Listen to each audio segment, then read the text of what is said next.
আগামী জাতীয় সংসদ নির্বাচনের আগে রাজনীতির প্রতীকগুলো হয়ে উঠেছে ভোটের মাঠের গুরুত্বপূর্ণ আকর্ষণ।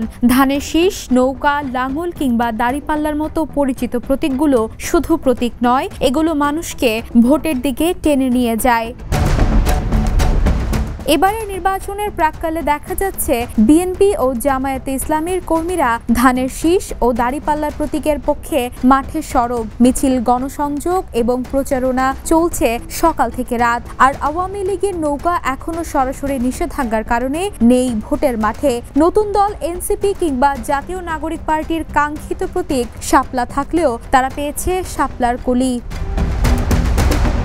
রাজনীতিবিদ ও বিশ্লেষকরা বলছেন, ভোটের দিনে ব্যালট পেপারের পাশে প্রতীকের পরিচিতি ভোটের ফলাফলের সঙ্গে সরাসরি সম্পর্কিত। বিশ্লেষক মহিউদ্দিন আহমেদ গণমাধ্যমকে বলেন, প্রতীক পরিচিত হলে মানুষের মনোযোগও থাকে সেই দিকে। তাই নির্বাচনের আগে প্রতীকের পক্ষে গান, কবিতা এবং স্লোগান তৈরি করা হয়। এটি শুধু প্রচারণা নয়, জনপ্রিয়তা তৈরির অন্যতম কৌশল। জাতীয় নির্বাচনের ইতিহাস প্রমাণ করে, প্রতীকের গুরুত্ব কখনোই কমেনি। প্রতীকই ভোটারদের কাছে চিহ্ন হয়ে দাঁড়ায়, কেবল পার্টির নয়, দেশের রাজনীতিরও অমর প্রতীক। Desk report, the news. দেশে দেশে সবার সাথে, দ্য নিউজ।